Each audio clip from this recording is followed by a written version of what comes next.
ada uji kompetensi ya D3 keperawatan itu. Nah, soal-soalnya mirip seperti ini, tapi kalau yang ini adalah yang keperawatan anak. Contohnya, ini kan sudah pernah saya sampaikan juga ya. Pokoknya semua materi yang jadi UAS nanti itu adalah materi yang sudah saya sampaikan.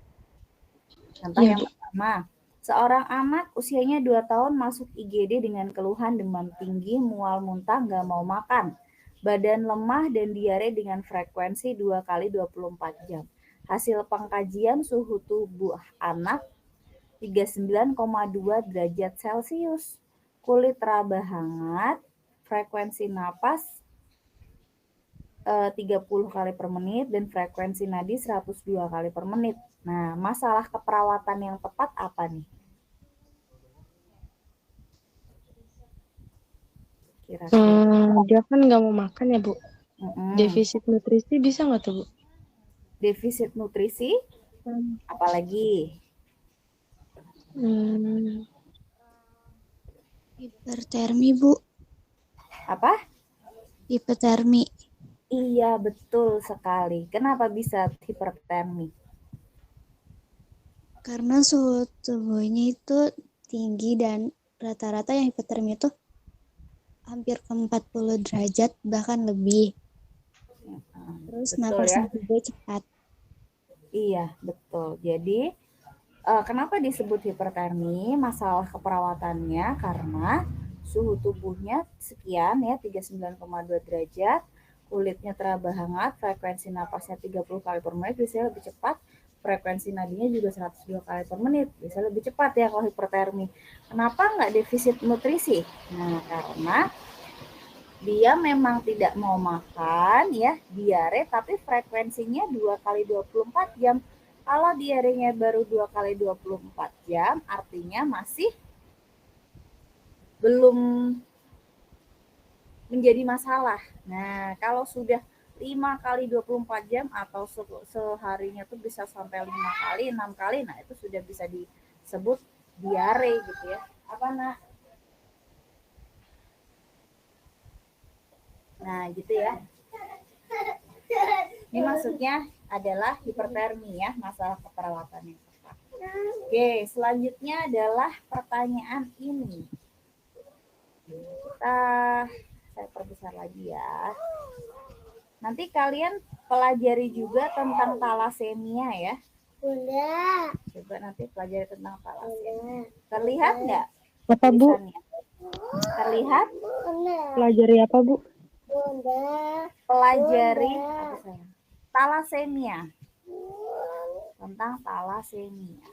Nah, Bunda. saya. Katanya ditemenin. Iya, nanti bundanya mau ngajar dulu ya. Iya. Nah, ini.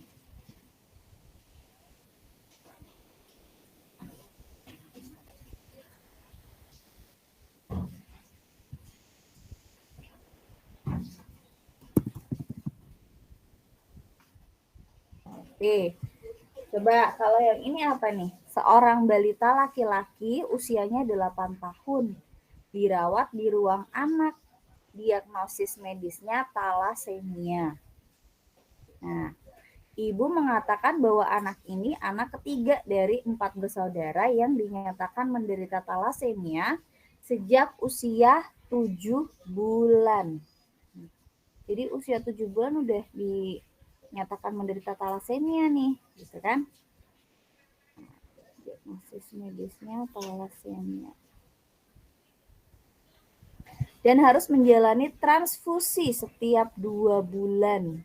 Tuh. Transfusi tiap bulannya. Tiap bulan. Dua saudara lainnya menderita talasemia minor ya. Sedangkan saudara yang lain normal. Anak tampak pucat, mudah lelah, tidak bergairah, teraba, hepatosplenomegali, tulang pipi menonjol disertai kulit yang kelabu. Hasil pemeriksaan, frekuensi nafasnya 28 kali per menit. Frekuensi nadinya 96 kali per menit, suhunya 37 derajat Celcius. Pemeriksaan labnya HB-nya 5 gram per DL. Tuh, 5 gram per DL berarti dia masuk anemia ya, sampai sampai anemia berat gitu kalau udah 5 gram ini. Apakah kemungkinan jenis talasemia yang diderita anak pada kasus di atas? Coba, apa nih kira-kira? Apakah treat, mayor, minor, resesif, atau intermedia? Nanti pelajari tentang talasemia ya. Ini apa? Iya, Bu. Tampak pucat, lelah, mayor ya, Bu.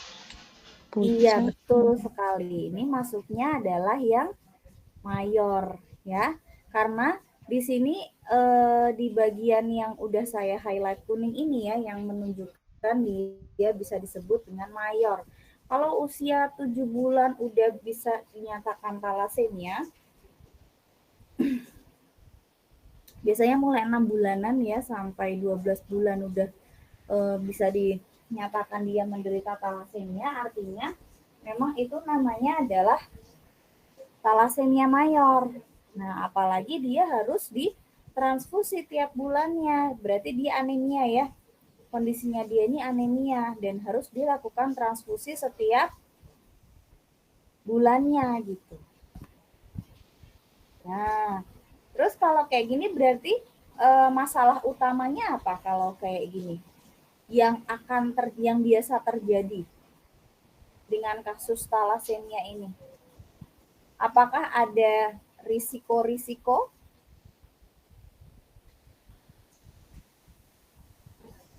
Risikonya apa biasanya? Pertumbuhannya terhambat, Bu. Betul sekali. Jadi tumbuh kembangnya terhambat ya. Jadi nanti kalau ada soal juga apa masalah ini gitu ya, masalah dari kasus ini. Ada risiko apa? Nah, risikonya adalah pertumbuhan atau tumbuh kembang yang terhambat kalau kayak gini nih. Gitu. Nah, terus apa coba yang harus dilakukan untuk pencegahan talasemia? Kalian nanti sebagai perawat, Asri sama Siti Sarah, kalau ada kondisi seperti ini, apa yang harus kalian lakukan sebagai perawat untuk mencegahnya? Salah satunya adalah dengan memberikan apa? Tindakan preventifnya apa? Promosi kesehatan ya, promosi kesehatan kepada calon Ibu orang ya. tua, ya kan? Konseling pranikah, ya kan? Konseling pranikah. Kenapa harus konseling pranikah? Karena kalau talasemia itu terjadi apabila salah satu di antara suami atau istri itu dia juga menderita talasemia gitu. Jadi kalau si ibu talasemia, anaknya bisa talasemia juga. Si bapak talasemia, anak juga bisa gitu ya. Nanti bisa talasemianya beda-beda, ada talasemia minor, mayor, intermedia gitu kan. Iya. Kalau talasemia tuh bahaya, dia bisa HB-nya itu bisa rendah sekali gitu, bahkan bisa mengalami anemia berat. Nah, bahayanya talasemia tuh itu. Risiko paling mungkin adalah dia akan mengalami tumbuh kembang yang terhambat. Apalagi kalau masih anak-anak gitu kan. Terus kalau kondisi seperti ini, maka yang harus kalian lakukan apa biasanya sebagai perawat?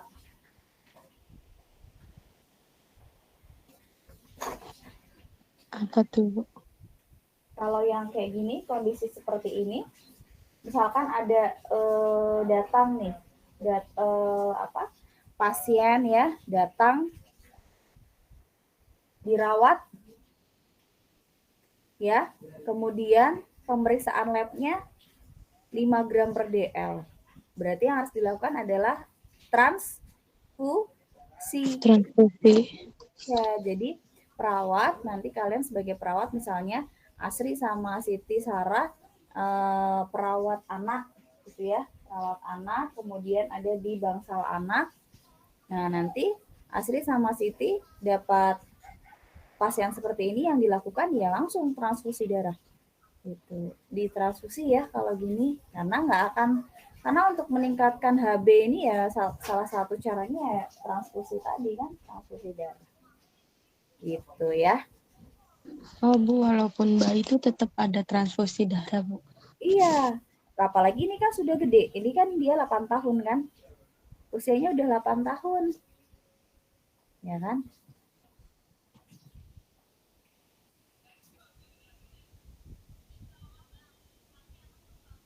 Usianya 8 tahun. Dirawat di ruang anak.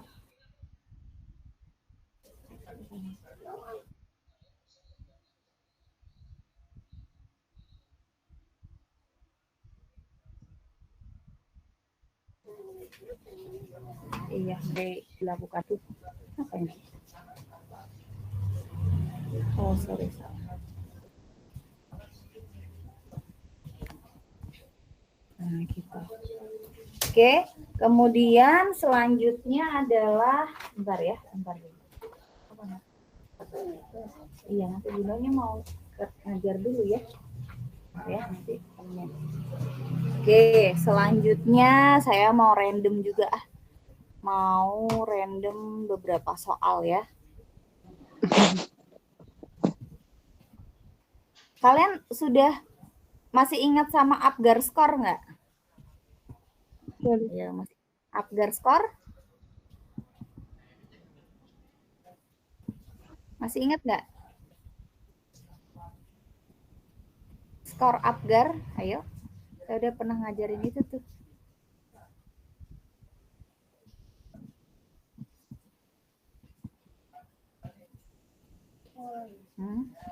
Bunda nggak pengen pun. Apa saya? Pengen baca 3 buku. Iya. Masih. Dia makin pintar gitu. Iya sayang. Dia makin cerdas. Nah nih. Hasil pengkajian pada bayi baru lahir adalah BB-nya berat badannya 3.500 gram.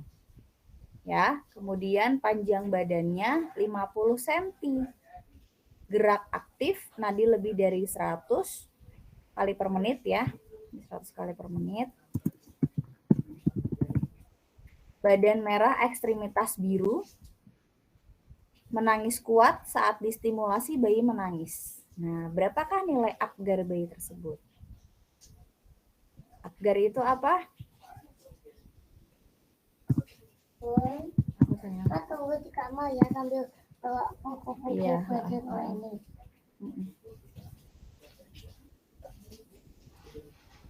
Apgar Score itu adalah nilai yang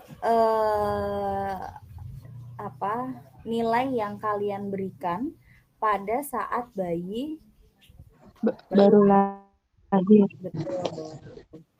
Nah, jadi yang dilihat itu indikatornya, kalau kalian nanti di di ruang anak nih ya, misalnya. Apgar, saya tulisin di sini aja. A P G A R. Nah, Apgar.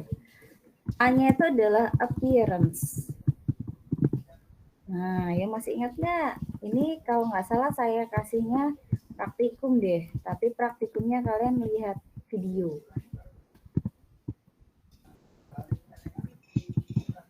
Nah, P-nya adalah pulse nadinya. Gitu ya. Terus kemudian G-nya adalah grimace atau refleks. Nah, ya, sebentar saya tulisin di sini. Di mana ya?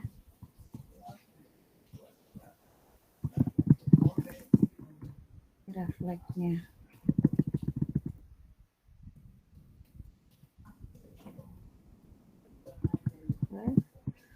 Terus yang ini adalah activity atau tonus. Activity atau tonus otot ya biasa disebutnya. Kalau yang ini respiration. Nah, jadi yang dilihat itu adalah appearance-nya dulu yang pertama, tampilannya. Kulitnya, warna kulit. Nah, ini biasa kita sebutnya juga warna kulit ya. Nah, warna kulitnya apa nih? Dan ini biasanya Apgar Score ini dinilainya dari menit pertama, ya, menit 1, kemudian menit 3, menit 5, menit 10. Nah, kalau misalkan dalam menit pertama udah baik ya sudah, berarti dia bisa dinilai sudah baik. Tapi kalau misalkan menit pertama belum baik, maka harus dilakukan tindakan resusitasi langkah awal ya, resusitasi langkah awal, terus kalau udah resusitasi langkah awal kemudian dilakukan observasi. Nah, jadi lihat dulu nih pertama Asri sama Siti Sarah, misalkan jadi perawat NICU ya, perawat NICU ada bayi lahir kan, bayi lahir di VK nih. Bayi lahir di VK, VK itu Verlos Kamar ya. Verlos Kamar itu adalah kamar bersalin. Ditelepon nih sama orang di bidan di kamar bersalin. Perawat Asri, perawat Siti, ini ada mau ada pasien, ini ada pasien infartu. Infartu itu adalah pasien yang sedang dalam proses persalinan ya. Tulisannya gini, infartu. Nah, ini adalah pasien yang dalam proses persalinan. Ada pasien infartu nih, gitu. Infartunya ini misalnya G2, G3. G3 itu gravida 3 ya, artinya sudah pernah hamil 3 kali. Dan sekarang udah pembukaan 9, bentar lagi lengkap. Nah, pasti cepat nih lengkapnya. Nah, langsung Asri sama Siti ke bawah ke ruang bersalin ya. Kemudian menunggu bayi itu lahir. Nah, ketika sudah lahir, lanjut Asri sama Siti Sarah yang handle bayinya gitu. Dilihat dulu warna kulitnya. Warna kulitnya ini apakah kebiruan, apakah kemerahan ya. Normalnya itu warna kulitnya apa? Kemerahan. Kalau misalkan kebiruan itu artinya sianosis. Kalau sianosis berarti cukup nanti dinilai apa? Dinilai sianosisnya itu dia bisa bernafas dengan baik apa enggak ya? Kalau enggak berarti bisa jadi nanti dia asfiksia gitu kan. Nah, kemudian dinilai juga pulsnya atau frekuensi jantungnya nih. Frekuensi jantungnya. Mana ya frekuensi jantungnya? Terus kemudian dia bisa pada saat lahir itu udah nangis apa belum? Ya kan? Makanya kalau ada bayi itu kalau dia pada saat lahir kemudian nangis, nah itu bagus tuh. Tapi kalau bayi lahir dia nggak nangis, nah itu yang bahaya. Jadi harus dilakukan stimulasi. Nah, tugasnya perawat yang melakukan perawat NICU ya, yang melakukan stimulasi tersebut dan melakukan resusitasi. Nah, resusitasi itu adalah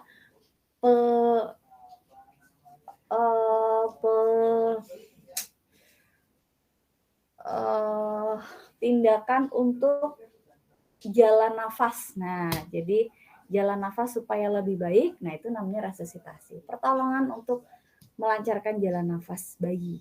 Nah, gitu ya. Kemudian dilihat juga refleksnya. Refleksnya tuh bisa baik apa enggak nih. Terus tonus ototnya, bergerak dengan baik apa enggak tonus ototnya.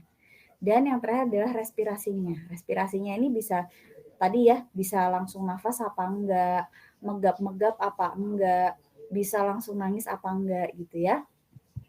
Nah, sekarang balik lagi ke sini nih. Nah, ini coba ya, A5, B6,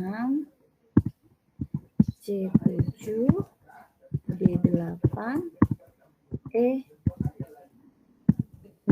Nah, kira-kira yang mana nih? Kalau kita lihat di sini, bayinya 3.500, kira-kira ini normal nggak BB-nya segini? Normal ya?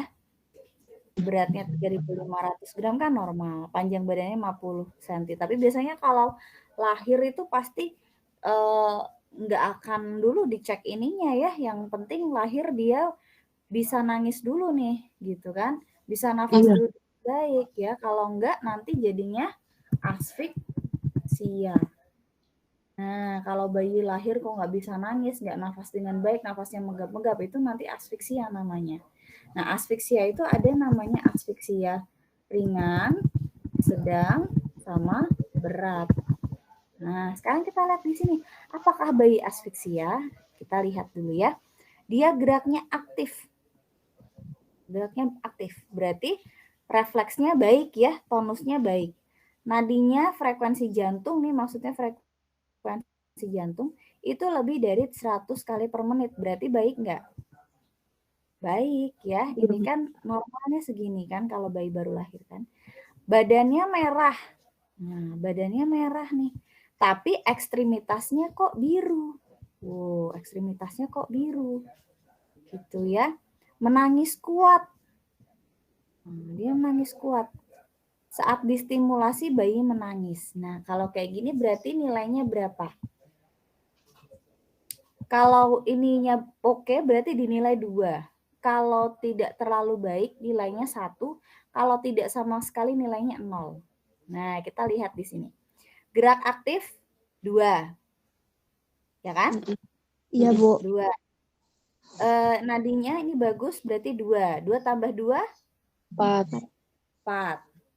Badannya merah. 2 tambah 2, 4. Tambah 2? 6. Bu, 6. tapi kan itu ada ekstremitas birunya. Betul. Nah, ini dia makanya. Badan merah tapi ekstremitas biru. Berarti 2 tambah 2, 4 tambah 2, 6. 6. Ya. Terus ditambah 1. Ekstremitasnya biru kan? Nah, Ya, Bu. tambah 1 jadi berapa? 7. 7. Ya. Ditambah menangis kuat. 2 Menangis kuat tambah berarti 2. Berarti sama dengan totalnya? 9. 9, betul ya. Betul tadi Siti Sarah bilang, Ibu tapi kan itu ekstremitasnya biru. Nah iya, tapi dia badannya merah. Badannya merah berarti masih masuk 2 angkanya ya. Ini Apgar-nya, APGAR-nya. Ini A, P, apa tadi? Pulse-nya, ini P, G, A lagi. Ini kalau ini memang nggak lengkap ya soalnya ya.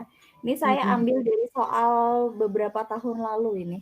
Soal dari uji kompetensi ya beberapa tahun lalu ini. Saya ambilnya dari itu. Oke, gitu ya. Nah, terus kemudian mau tambah lagi contoh-contoh soalnya ya.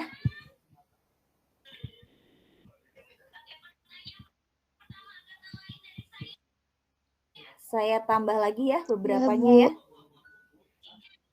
Oke. Contohnya apa ya? Sebentar.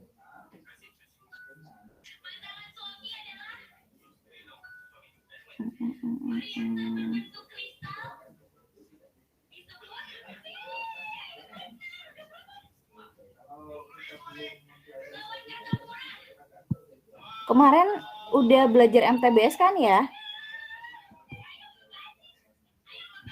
Saya udah ngasih tahu MTBS tuh ya kan. Nah, MTBS. Oke. Bentar ya contohnya.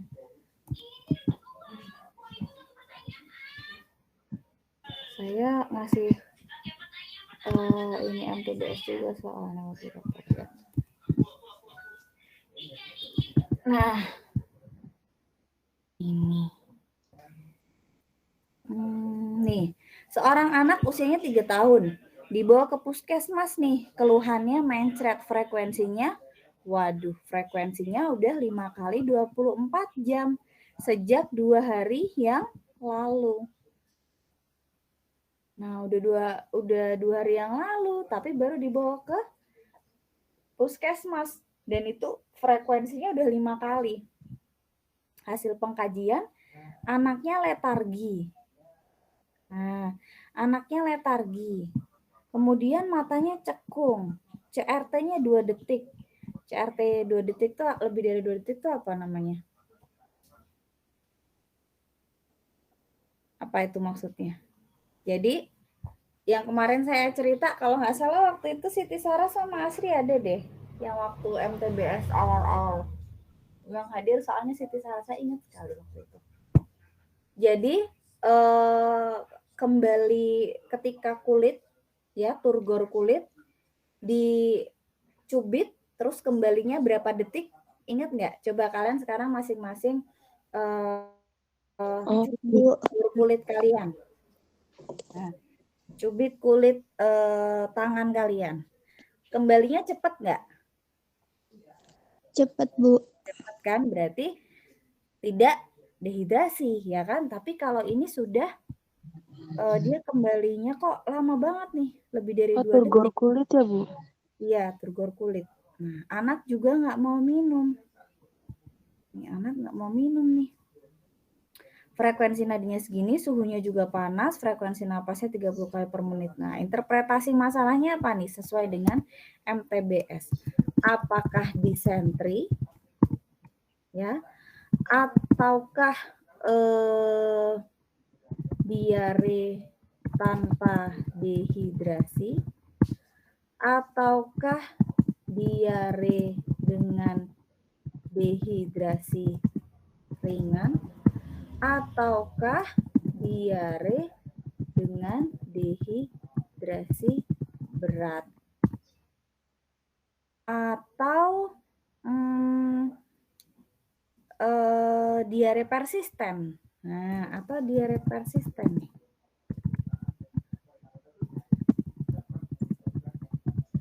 Nah, kira-kira apa coba?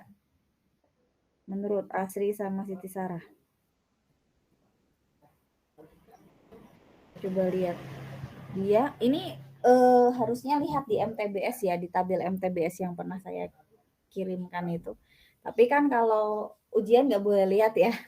Jadi harus dihafalkan tuh. Nah, kalau kayak gini tuh kira-kira masalahnya apa ya? Coba lihat nih. Frekuensi pupnya sama mencretnya segini. Apa coba Siti Sarah? Diare dengan dehidrasi berat. Betul sekali. Kalau ada kondisi seperti ini, misalnya Asri Siti Sarah nanti jadi perawat di puskesmas ya, di polinya, poli KIA-nya, kan di puskesmas juga ada perawat. Apalagi kalau di puskesmas rawat inap.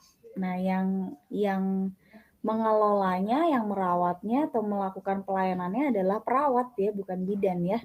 Kalau di rawat inap.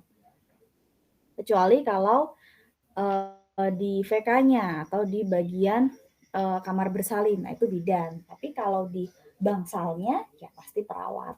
Nah, misalkan Asri atau Siti Sarah bekerja suatu saat di puskesmas, di bangsal ranap, ada anak ya yang dari poli nih kayak gini mengalami seperti ini, langsung harus harus dilakukan tindakan oleh kalian gitu. Kalau kayak gini berarti yang tepat ya interpretasinya adalah diare dengan dehidrasi berat.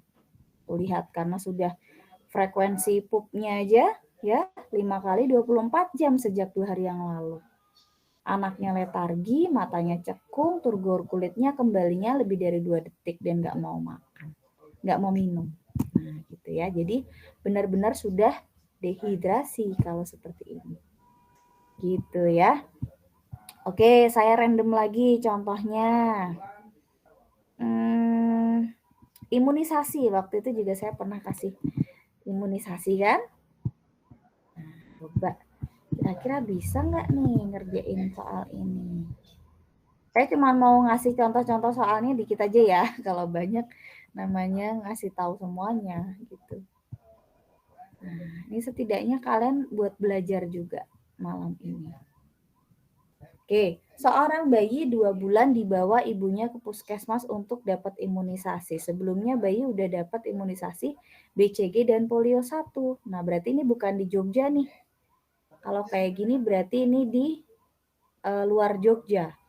Mungkin di daerah kalian ya, karena kalau di Jogja itu pakainya IPV bukan OPV. Saya udah pernah cerita ya. Kalau di luar Jogja itu pakainya OPV atau oral polio vaccine. Oral polio vaksin. Nah, jadi vaksinasi polionya itu per oral, diminum, ya, ditetesin, dimasukin di mulut anak vaksinnya. Tapi kalau di Jogja itu namanya IPV. IPV itu adalah inactivated polio vaccine, alias vaksinasi polio yang dari virus yang mati atau tidak aktif, dan ini injeksi. Kalau di Jogja itu pakainya IPV dan itu injeksi. Injeksinya adalah di kaki, di paha kanan. Nah, di paha kanan atau di paha kiri bayi gitu ya. Injeksi pakainya ini. Kalau yang oral polio vaksin ini dia adalah vaksinnya itu dari virus polio yang dilemahkan. Kalau inactivated berarti artinya virus polio berasal dari virus polio yang dimatikan. Dan kalau virus polionya itu dimatikan, maka tidak bisa menggunakan oral atau minum. Nggak bisa ditetesin di mulut. Nah, jadi harus diinjeksi gitu ya. Oke, balik lagi. Seorang bayi 2 bulan dibawa oleh ibunya ke puskesmas untuk dapat imunisasi. Sebelumnya bayi udah dapat imunisasi BCG dan polio 1. Apakah jenis imunisasi yang harus didapatkan bayi saat ini? Belum sayang, nanti ya. Ayo, kira-kira apa ya yang didapatkan saat ini? Apakah,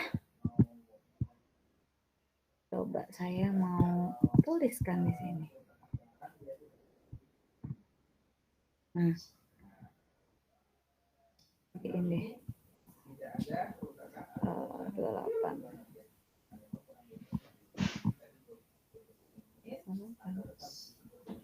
Nah, apakah campak, DPT HB HIB 1 polio 2, DPT HB HIB 2 polio 3, DPT HB HIB 3 polio 4, atau HB 0? Nah, coba. Ada nggak yang bisa jawab? Yang B bukan, Bu? Betul sekali, ya. Yang B, yang ini. Nah, gitu ya. Jadi kalau kayak gini adalah pakainya DPT HB HIB 1 dan polio 2. DPT HB HIB 1 ini namanya apa? Nama lainnya? Imunisasi apa?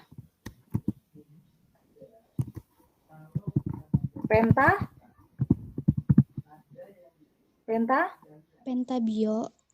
Pentavalen. Pentavalen. Pentavalen ya, itu salah satu mereknya bio ya. Tapi ini namanya pentavalen gitu. Jadi untuk mencegah terhadap penyakit apa?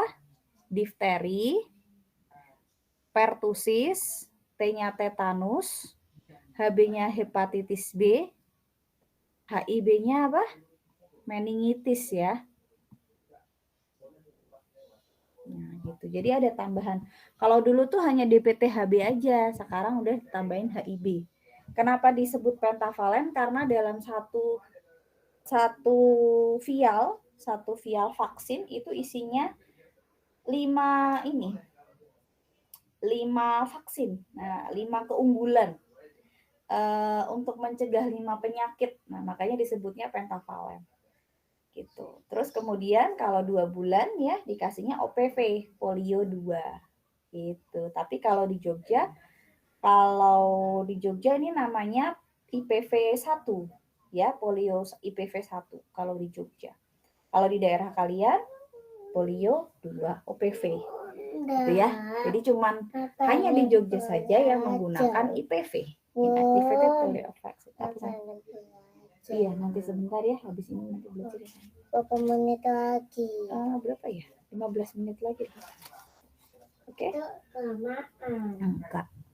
Maaf ya, soalnya biasa kalau jam segini emang. Iya, Bu. Oke. Lagi ya, mau lagi nggak ini kira-kira? Dikasih pilih. Boleh, Bu. Boleh, Bu. Oke.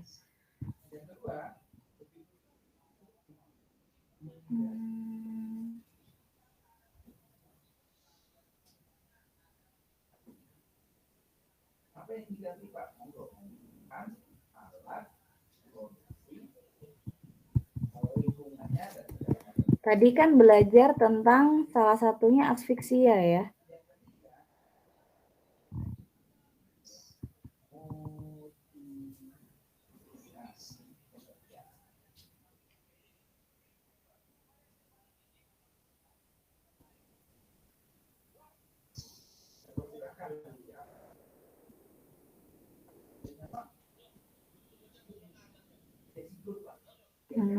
Apa saya?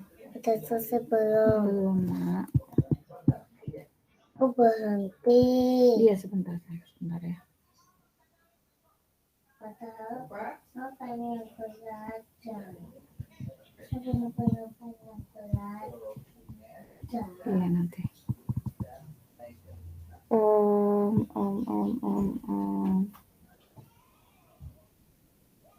Oh, nanti kalian belajar tentang sindrom nefrotik juga ya. Nanti Iya, pelajari Bu. tentang Sindrom apa, Bu? nefrotik. Nih, nanti kalian pelajari tentang sindrom nefrotik. Iya, Bu. Ingat ya, sindrom nefrotik. Terus apa lagi ya?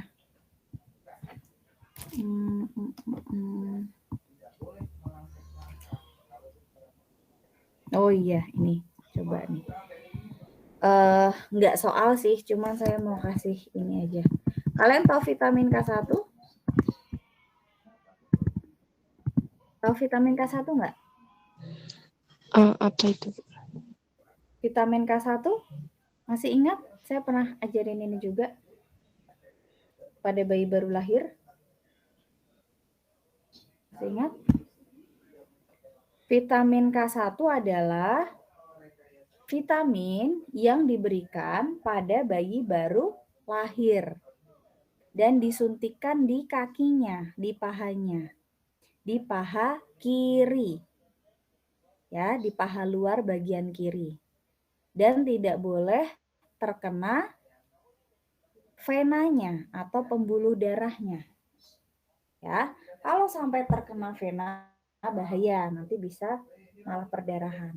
Jadi jangan sampai terkena venanya, ya. Nah, bagaimana atau apa manfaat vitamin K1? Vitamin K1 ini untuk mencegah perdarahan pada BBL, bayi baru lahir. Gitu ya. Jadi kalau misalkan ditanyain, misalkan ada, tadi si Asri atau Siti Sarah ditugaskan di NICU atau di ruang bayi gitu ya, di rumah sakit pada saat bayi lahir, ya kan? Kemudian setelah udah dilakukan pemeriksaan fisik nih, bukan pemeriksaan fisik dulu. Tadi ya ngecek Apgar skornya udah baik gitu kan, terus kemudian pemeriksaan fisik baik, kemudian lanjut lakukan injeksi vitamin K1 ya. Tapi sebelumnya IMD dulu ya, lakukan IMD dulu, inisiasi menyusu dini, baru kalau udah ya pemeriksaan fisik. Nah, terus kemudian dilakukan injeksi vitamin K1 ya di bagian paha luar kiri. Itu untuk mencegah perdarahan pada bayi baru lahir. Jadi kalau misalkan ditanya sama ibu, ibu perawat Asri dan perawat Siti Sarah, kenapa anak saya suntik vitamin K1 itu ya Bu perawat? Nah, nanti kalian bisa jelaskan bahwa vitamin K1 itu difungsikan untuk mencegah perdarahan pada bayi baru lahir. Makanya diberikannya pertama kali. Ya. Baru vitamin K1 diberikan, itu maka kalian berikan injeksi atau imunisasi HB0. Ya, hepatitis B yang pertama atau hepatitis B pada bayi baru lahir ini 1 jam setelah pemberian vitamin K1 untuk mencegah hepatitis. Iya, Bu. Yang pertama vitamin K1 dulu. Gitu ya. Oke, kemudian jadi mencegah bayi dari perdarahan ya. Perdarahan yang abnormal. Gitu. Nah, kemudian ini kalau misalkan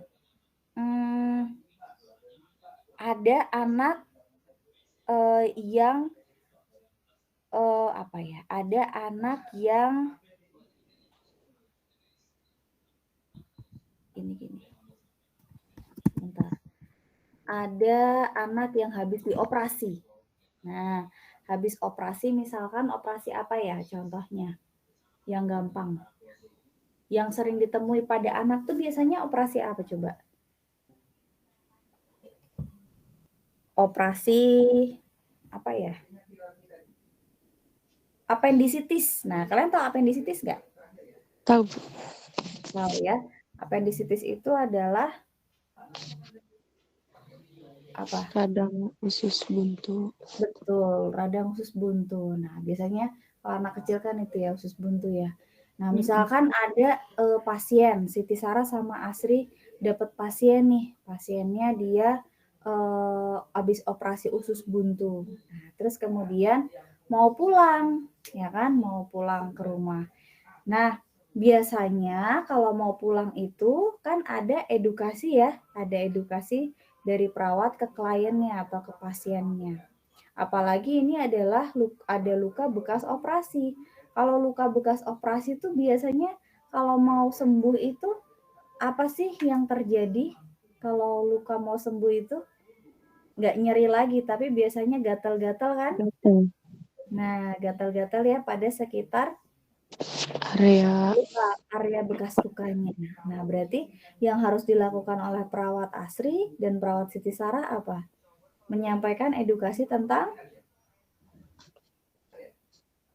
pemberian biasanya lotion ya. Biasanya kalau di rumah sakit itu ada dikasih lotionnya. Lotion atau kalau enggak bukan lotion tapi krim ya.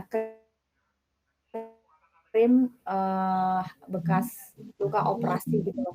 Nah, nanti kalau gatal-gatal, ini Ibu sampai rumah nanti dikasih ini ya Bu untuk bekas luka operasinya, dikasih krim ini gitu. Krimnya itu biasanya krim untuk mempercepat penyembuhan luka juga. Kemudian setelah itu, setelah menggunakan krim ini, nanti biasanya beberapa hari kemudian kalau udah mau sembuh, pasti di sekitar bekas lukanya itu mengalami gatal-gatal. Nah, Ibu bisa gunakan lotion yang anti gatal pada anak Ibu gitu. Biasanya sama rumah sakit dikasih itu. Gitu ya. Oke, terus kemudian apa lagi ya? Kisi-kisinya. Oh iya, kalian masih ingat itu enggak derajat yang kok derajat sih? Waktu itu saya pernah ngajar tentang leukemia juga. Nah, nanti dibaca juga ya leukemia, terus kemudian baca juga tentang apa lagi ya? Bukan fototerapi, apa namanya itu? Jaundice. Nah, jaundice atau hiperbilirubinemia. Nanti kalian pelajari tentang derajat Kramer ya. Derajat Kramer itu derajat Kramer nih. Derajat Kramer pada hiperbilirubinemia. Nah, ini biasanya pada anak nih, pada anak kuning ya, bayi kuning. Oh, nonton Saya. lama banget tuh. Iya, sebentar. Jadi kan ada Kramer itu ada derajat 1, 2, 3, 4, 5. Nah, kalian pelajari itu. Derajat 1 kayak mana, derajat 2 kayak mana, 3 gimana gitu ya. Terus kemudian juga mengenai leukemia. Nah, tentang leukemia, penyakit leukemia.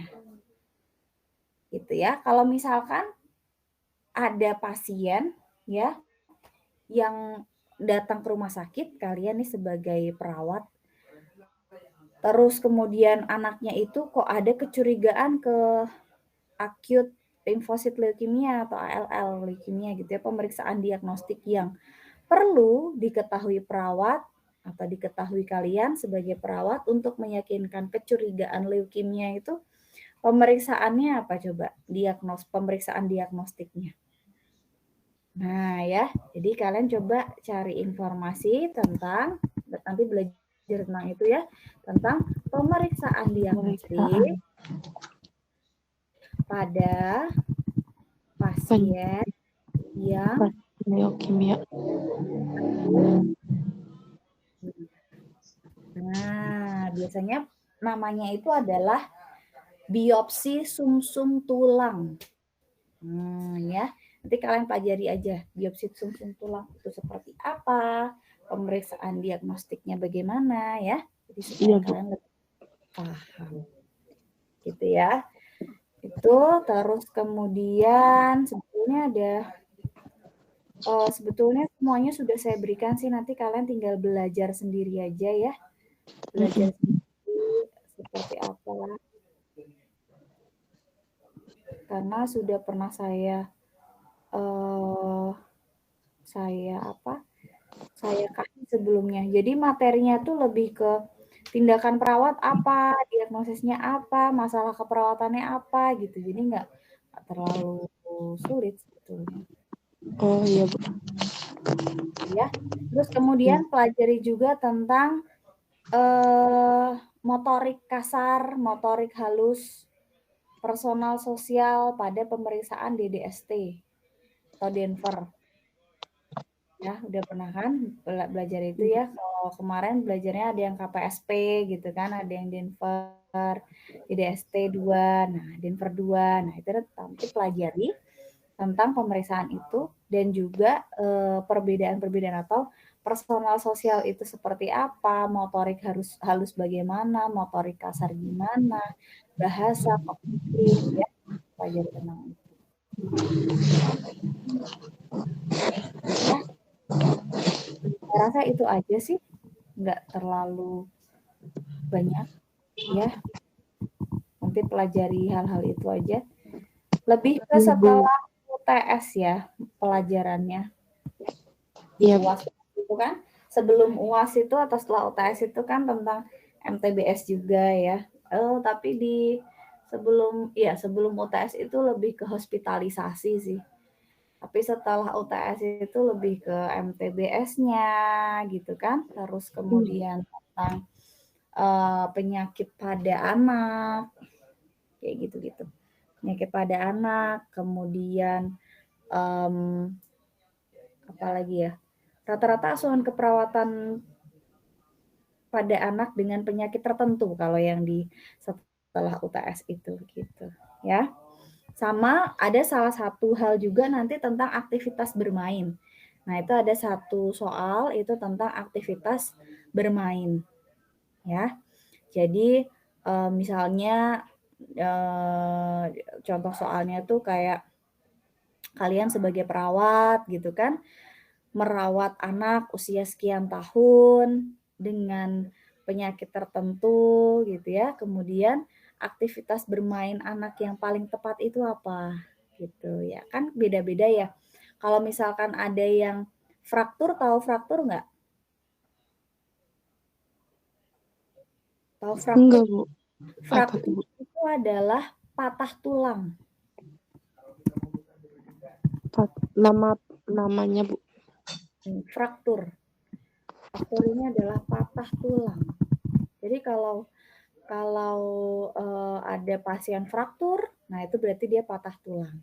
Nah, misalkan kalian nih suatu saat kerja di rumah sakit ya, Asri sama Siti Sarah di bangsal anak, ada pasien patah tulang, fraktur namanya ya. Pasien anak dia fraktur, patah tulang karena kondisi tertentu, misalkan dia kecelakaan atau apa gitu ya. Frakturnya misalnya di femur. Nah, femur itu tahu nggak femur apa? Femur itu adalah di paha. Nah, Kalau Patah di kondisi paha gitu, Bu. femur itu paha. Jadi kalau namanya fraktur femur ini artinya adalah Patah tulang di paha gitu. tulang di paha, betul sekali. Patah tulang di paha. Nah, nanti ini kalau misalkan kalian dapat pasien seperti ini ya, anak kecil gitu, dia fraktur femur atau patah tulang di paha, aktivitas bermainnya apa gitu. Karena kalau suatu saat kalian misalnya sudah jadi perawat, kemudian ditugaskan bekerja di rumah sakit, kemudian di rumah sakit itu ditugaskan di bangsal anak, pasti kalian harus paham betul bagaimana terapi bermain untuk anak dengan sakit tertentu. Nah, kalau fraktur femur kayak gini, cocok nggak nih terapi bermainnya? Misalkan bermain engklek, kan nggak cocok ya, orang dia patah tulang di paha kan nggak mungkin. Ya, Iya. kemudian cocok nggak diajak lari-larian petak umpet kan nggak mungkin juga. Nah, jadi nanti salah satu soal untuk UAS adalah apa kira-kira terapi bermain atau aktivitas bermain yang paling tepat. Gitu. Oh iya Bu, siap-siap. Gitu ya. Iya Bu. Saya pengen ke pamut ya. Iya, nanti ya.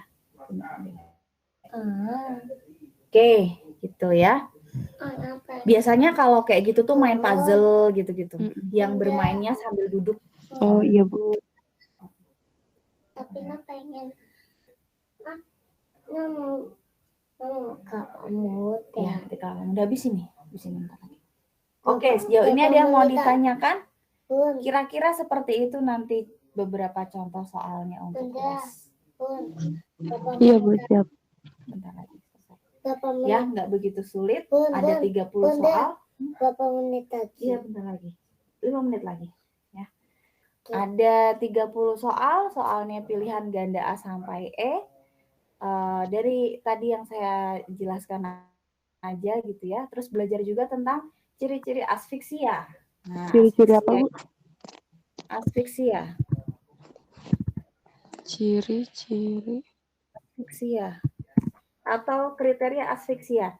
Asfiksia itu kan ada yang asfiksia ringan dan berat. Nah, nanti kalian lihat juga berdasarkan Apgar score-nya. Nah, gitu ya. Dilihat dari Apgar score-nya. Kalau Apgar score-nya 9, apakah asfiksia? Tidak, gitu kan. Kalau Apgar score-nya 5, apakah asfiksia? Iya. Nah, tapi dia asfiksianya apa? Apakah ringan, sedang, atau berat? Oh iya. Gitu ya. Jadi dilihatnya dari Apgar score itu. Gitu. Urutannya gitu. Ngelihat dulu Apgar score-nya, baru ditentukan diagnosisnya. Kalau dia asfiksia, maka yang dilakukan adalah resusitasi. Resusitasinya ada resusitasi langkah awal, kemudian kalau gagal resusitasi langkah awal, lanjutkan VTP atau ventilasi tekanan positif. Itu juga sudah saya berikan di materinya. Ya, sambil baca-baca juga modul yang sudah saya buat, sudah saya susun, silahkan dibaca-baca. Di modul itu juga ada beberapa contoh soal ya. Contoh soal tapi nggak buat UAS sebetulnya itu. Contoh soalnya bukan buat UTS ataupun UAS. Jadi contoh soalnya hanya untuk pembelajaran aja. Kalian kalau suatu saat nanti sudah bekerja ya atau mau uji kompetensi, nah bisa belajar dari itu. Gitu ya, dibaca aja modul yang sudah saya susun. Ada yang masih ini? Tidak Bu. Tidak, Bu. Oke. Ya, semoga lancar ya UASnya besok ya. Amin. Soalnya lumayan ini untuk persentasenya 35% sendiri UAS itu. Jadi kalau sampai nilainya ambles, jeblok, ya itu udah sulit lagi nanti untuk ininya memperbaikinya ya. Tapi kalian harus berupaya dengan baik gitu ya. Berupaya dengan baik, dan untuk nilai-nilai nanti akan saya share ya. Kalian dapatnya berapa, atau biasanya mungkin nanti Pak Alif ya akan share nilainya. Gitu ya. Berdoa aja semoga bisa menjalani ujian dengan baik gitu ya. Tanpa harus nanti pusing nilainya gimana, yang penting bisa dulu ngerjainnya aja gitu ya. Oke, terima kasih semuanya. Kalau misalkan ada yang misalkan kok nilainya kurang baik, nah nanti akan saya coba diujikan kembali ya, diujikan ulang. Tapi nanti akan ada beberapa mungkin pembahasan gitu deh. Soalnya ini uji soalnya tuh kayak soal-soal uji kompetensi gitu, jadi harapannya emang kalian belajar dan bisa untuk mengerjakan soal-soal uji kompetensi. Kalau kalian lulus D3 nanti kan harus ikut uji kompetensi ya untuk dapat STR, surat tanda registrasi kan, untuk bisa bekerja di rumah sakit atau jadi PNS, daftar PNS gitu. Jadi mau melatih ke situ aja sebetulnya.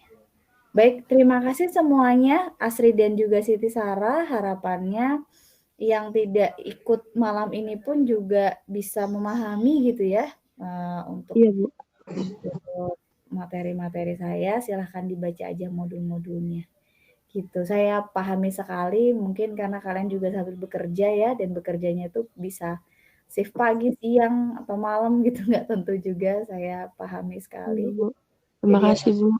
Bisa bertemu, tapi semoga bermanfaat. Dan mohon maaf apabila selama 1 semester ini banyak hal yang mungkin kurang berkenan pada saat saya menyampaikan materi gitu.